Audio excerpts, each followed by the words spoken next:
Lo que decíamos ayer de los paleontólogos es muy interesante. No, el asunto es así, suponiendo que ese año cosmológico, cósmico, dura, comienza en el momento en que aparece el planeta Tierra ya como planeta. Ya redondeado. Y redondeado, ígneo, todo lo que quiera. Ya redondeado. Todavía sin oxígeno, todo eso. Y con polos, ¿verdad? Sí. Bueno. No, los polos fueron así. Llegaron después. No, los polos después incluso han cambiado. Sí, bueno. En todo caso, lo que sostiene es que en el primer segundo del 1 de enero aparece el planeta. Y ahí va. Y no es sino a fines de junio cuando... Y no hay nada del segundo, que es muy bonito, ¿verdad? El segundo aparece algo que ya estaba hecho en el tercer segundo y así sucesivamente. No, pero es que lo del segundo queda muy bonito. El segundo. Bueno, el asunto es que hay nombres que son muy... No, en el segundo probablemente la temperatura del planeta ya era inferior a los 300 grados. Ya se acercaba. Les iba a interrumpir con una cosa completamente diferente. No, pero no importa. Les cambio el tema. Y entonces llegamos a... Bueno, terminemos esto. A fines de junio... Es que es una pregunta de las más simpáticas que hay. A fines de junio aparece el primer ser unicelular. A fines de junio. La primera vida. La meba. Organizada, la vida, la meba, o el que sea. Y además... Y puede haber sido un conejo. No, porque es unicelular. Sí. Y era un ser unicelular que no necesariamente vivía en una atmósfera de oxígeno. ¿no? A fines de octubre aparece el primer ser pluricelular. Ya ahora sí empiezan a aparecer formas organizadas de vida. Y el 31 de diciembre. Es que eso es lo que me llama la atención. El 31 de diciembre. A las 11:48 minutos. Que se crea un año. Qué raro. A las 11:48 minutos aparece la especie humana. Sí.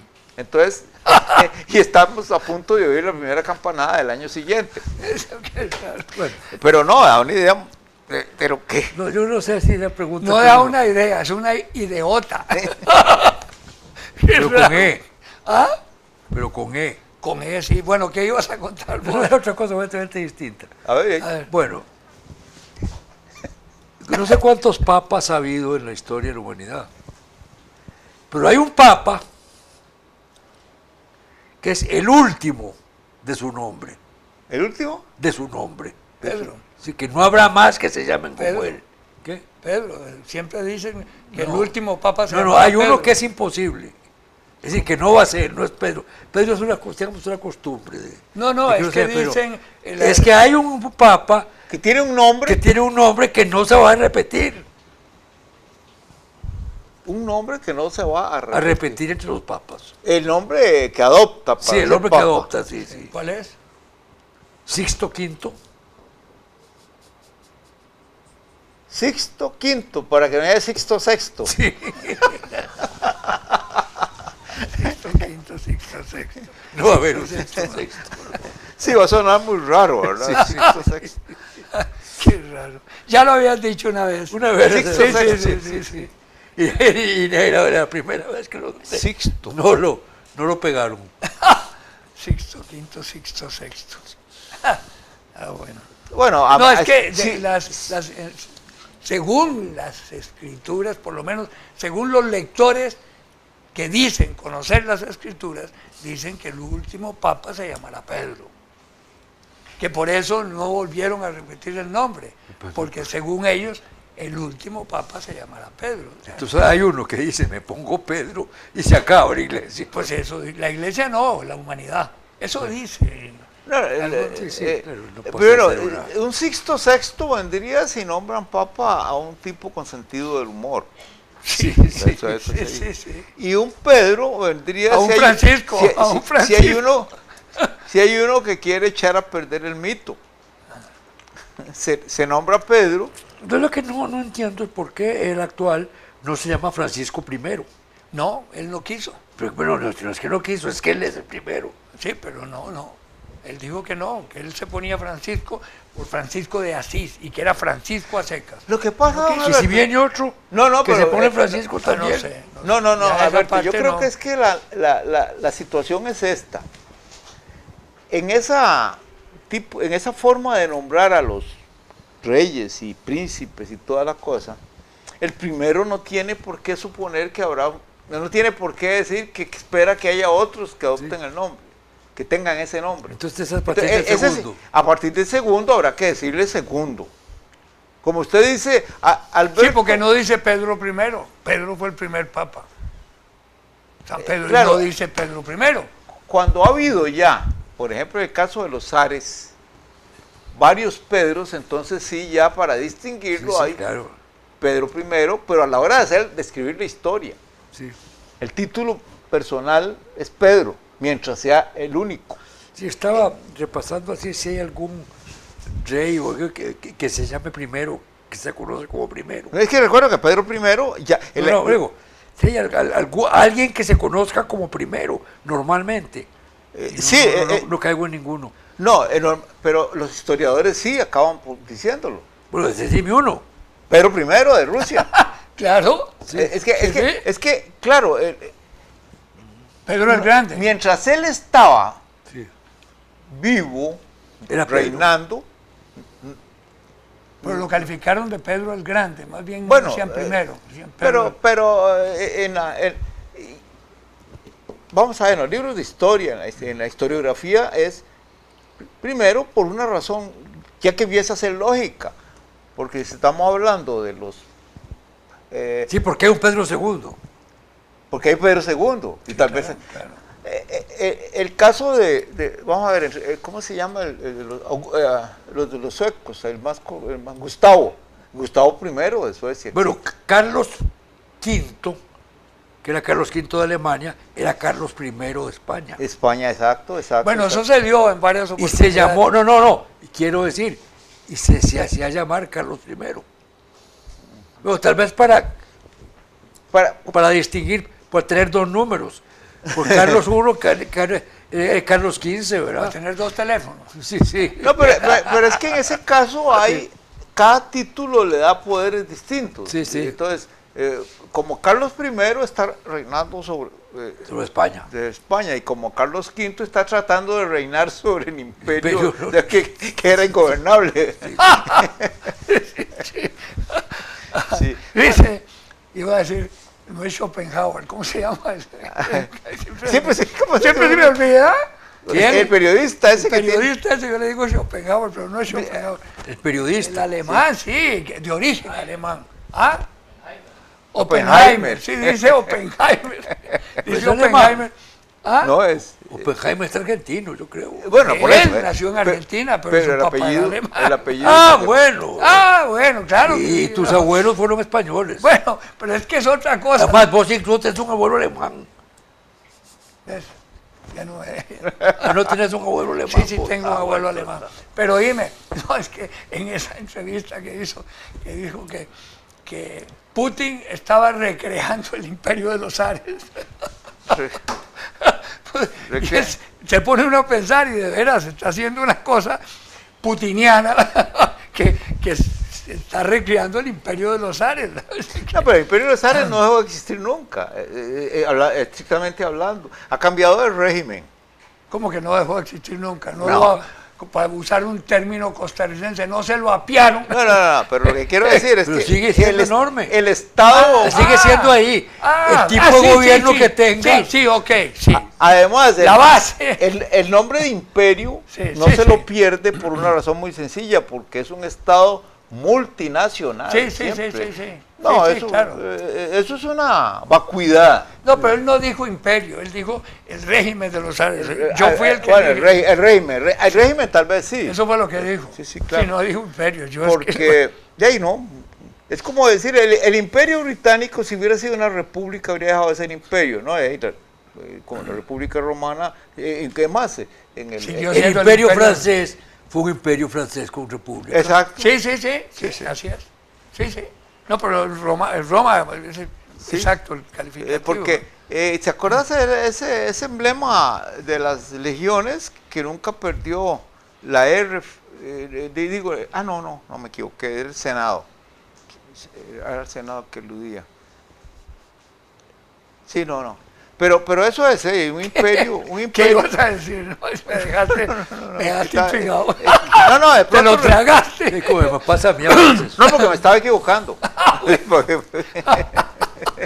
estaba metiendo la pata. Ya nos ha pasado hoy a los dos. Faltas vos. No, Uno, si uno va, si va a decir una burrada, mejor se calla. Mejor que claro. No, no, pero me criticaría nuevamente don Roberto Jiménez de Heredia. ese... Y no quiero. No No, quiero incurrir esa en- cosa Por cierto, que vos sabes que hay uno de esos detalles de la historia que son sorprendentes. Cuando hablamos del imperio ruso, digamos, el imperio de los zares, el imperio ruso, una de las cosas más fantásticas de ese imperio es que constituye un núcleo europeo que llega hasta el Pacífico por el lado más difícil, por tierra, y domina ese territorio hasta llegar a Alaska. Llegó a ser Alaska, Sí, llegó a sí, ser claro. parte. Pero por el otro lado, Pero en la primera incursión dominadora de los rusos a Siberia, el grueso de esa incursión estuvo constituido por una mesnada de solo 500 cosacos. O sea, cuando uno se pone a pensar, bueno, un momentito, hay que darle para salir de Rusia. de Rusia y llegar a Kamchatka, y eso lo hicieron 500 cosacos. Claro, después vino bueno, pero iban a caballo. claro. Sí. Y claro, uno dice, bueno, Yo creía que habían ido en tren. ya el Transiberiano existía. Yo sí pienso. No, pero date cuenta, y en ese Sí. clima y todo eso. Claro que se parece un poco a la epopeya española en América, porque también Sí. uno puede comparar. Una vez conversando con Guillermo Castro Echeverría, que le encantaba estudiar todo eso, le dije, hombre, qué interesante, los españoles llegaron, no conocían, ¿cómo no se perdieron? Y me dice, ¿cómo? Y entraron perdidos. Y claro. Llegaron perdidos. Claro. Cuando llegaron perdidos. Llegaron perdidos, sí, claro. Nunca supieron dónde estaban. Nunca, jamás. Pero yo de idiota le pregunto, ¿cómo no se perdieron? Dice, no, hombre, si entraron Estoy perdidos. leyendo un libro, ustedes les hablé de él. Es una historia de América Latina. Creo que es la única vez que se ha escrito un libro con ese título. Es de un americano. Historia de América Latina. Es decir, la historia nuestra, pero en globo. Desde México arriba Hasta Argentina. hasta el Cabo de Hornos. La Antártida. Ah, ya, sí, claro. Historia de la América Latina. No es un libro que me esté dando información de que yo carecía. Pero es un libro que me está enseñando cosas que yo no había catado. De cómo realmente fuimos, por qué fuimos un imperio. Y cómo se construyó ese imperio. Y cómo llegó un momento en que España y Portugal eran los dos países más poderosos del mundo. Sí, claro. Bueno, Sí, sí. porque vos no sabías, pues nadie te lo había dicho. Ah, no. Esas cosas que uno Sí. se las van diciendo, hombre, de veras. Y página por medio, digo yo, leyendo el libro, hombre, de veras. Me he dedicado a decir de veras. Qué libro más interesante. Pero por lo ¿De general. quién es? Perdón. De un Americano. profesor Ikin de una universidad que no conozco dónde queda, de una universidad de Vanderbilt, no sé dónde queda. Vanderbilt. Fue profesor durante muchos años en Brasil. Ajá.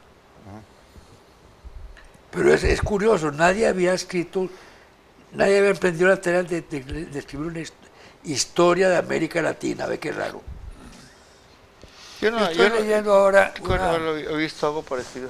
Tengo que traerle el libro aquel, porque de veras, llegué a la mitad y no me gustó. ¿No te gustó? No, el de, ¿cómo se El de llama? Víctor Hugo. El de Víctor Hugo. Ah. 1913. No, el 93. 93, perdón, es que me enredo. yo Catreván ahí. 3. Sí, Catreván 3. Ay, no, pero estoy leyendo uno que se llama... ¿Vos tenés otro libro mío? ¿No? ¿Cuál? ¿Estás seguro? No sé. Porque tengo la impresión de que vos tenés un libro mío que no sé cuál es. Ahora sí que me fregaste. No, yo tengo el que me prestaste, ese 93. Sí. No, entonces estoy equivocado. Estoy bajo la impresión de que yo te había prestado otro antes y no. ¿Cuál Como que sería? no. Ahora me dejaste intrigado. No, pues, Porque los que me has prestado me los he leído. Sí. ¿Ustedes les No, pasa que lo de estaba, aquel- es que estaba contándoles que estoy leyendo en este momento un libro que se llama La respuesta es el cielo, algo así. Bueno, es un neurólogo, yo les conté, porque lo había visto, pero no lo había leído. Un neurólogo de la Universidad de Harvard, profesor de neurología, que le dio una enfermedad fregadísima y cayó en coma, pero se descerebró durante un periodo largo, ¿no? Y entonces él cuenta que no hubo una suspensión de su vida, es decir, cuando estuvo en ese estado, que era diferente, pero que era la misma, él era, la individualidad se conservaba. Ahora, las relaciones con lo que él tenía, los seres, era diferente totalmente. Y ves una serie de relatos interesantísimos. Y pues voy por la mitad. Pero él comienza con su condición de profesor de neurología y los méritos que tenía, que le habían dado, los premios, etcétera, en la Universidad de Harvard, como para que el lector sepa que está calificado para relatar lo que... y cuando volvió, así que yo lo que no entiendo todavía es cómo se recerebró, porque si se descerebró, todavía tal vez llego al punto en que lo explique, porque él está contándolo porque está vivo y está siendo nuevamente profesor de neurología. Pero lo que me llamó la atención es que no hay suspensión de la que él vida. ha tenido dos yoes. No sé. Dos yoes, sí. Uno mientras dormía Sí. y el otro. Sí, pero era el mismo. Es decir, había Bueno, pero conservado la porque persona. es la misma persona. Sí, claro. Pero que ha tenido dos yo. Sí. Un yo Sí, provisional y un yo vigente. curioso. No, muy interesante. Bueno, Bueno, ahí les yo- cuento cuando avance y lo termine, se lo presto. De veras, con mucho gusto, porque es digno de ser leído. Claro, la afirmación de que se descerebró, habría que Bueno, entenderla. eso dicen los- También los les hablé Sí, que los es que lo lo más atendieron. interesante de una historia del pueblo vasco que acabo de Ajá, leer, que sí, me mandaron. hablaste la vez Qué pasada. cosa más Sí, notable. sí. Siempre, no hay pueblo que no tenga una historia interesante, ¿verdad? Lo que pasa es que depende Pero de cómo la no, cuenten. pero lo curioso es que se mantiene auténtico, autónomo, sin contacto con nadie, sin relación con nadie, cosa que está ahí entre Francia y España, y que de un lado son franceses, de otro lado son españoles, la vascongada que pero, se pero llama. son vascos todos, ¿verdad? Tienen su propio idioma, su propia cultura. ¿Qué Eso, libro más interesante? Es curioso porque, bueno, hay muchos pueblos, incluso más numerosos, han sido más numerosos que los vascos, que han desaparecido en la historia. Claro, los que han sido aniquilados, digamos, otra físicamente, cosa, sí. pero otros han desaparecido de manera casi misteriosa, como absorbidos. Por ejemplo, usted, en una ópera rusa Los godos hay un reino. se integraron a España y constituyeron toda una... Bueno, pero fueron un imperio Por eso. duradero. Bueno, pero se acabó. No, pero hoy, no, usted Se acabó. claro, sí es cierto, pero a los godos usted los identifica un poco en los catalanes Bueno, ¿qué actuales. se hicieron? Sí, sí. ¿Qué se hicieron los egipcios? Los egipcios. Ese de es la un época, ejemplo que a vos... de los faraones, sí, que sí. siempre me preocupa. ¿Dónde está? En Vos una- decías que eran los gypsies. Los gitanos, los es gitanos, que los sí. llaman, bueno, no, Lo no es llaman que yo así. creía, he leído por ahí Sí. que los gitanos así, por eso se llaman gypsies, egipcios, Sí, sí, egipcios, sí, sí. que son los descendientes. De los Pero primeros. fíjese que las leyendas celtas sostienen que los celtas, viniendo de una región del Cáucaso, vivieron muchos siglos, mucho tiempo en Egipto, y que de ahí emigraron hacia el oeste para acabar en la península ibérica. Lamentablemente, en esos que- tenemos que aterrizar En, a medio palo. en la ópera El Príncipe Igor hay unas Ajá. Danzas polovetianas. polovetzianas. Esos son los que en Occidente llaman cumanos. Cumanos. Cumanos, ¿sí? Y existió eso. Y hoy por hoy, simplemente se sabe que fueron absorbidos por los rumanos, los Y húngaros. que las danzas polovetzianas son una coreografía que los rusos modernos han creado. ¿no? Exacto. Aterricemos, ¿verdad?, sobre los rusos modernos.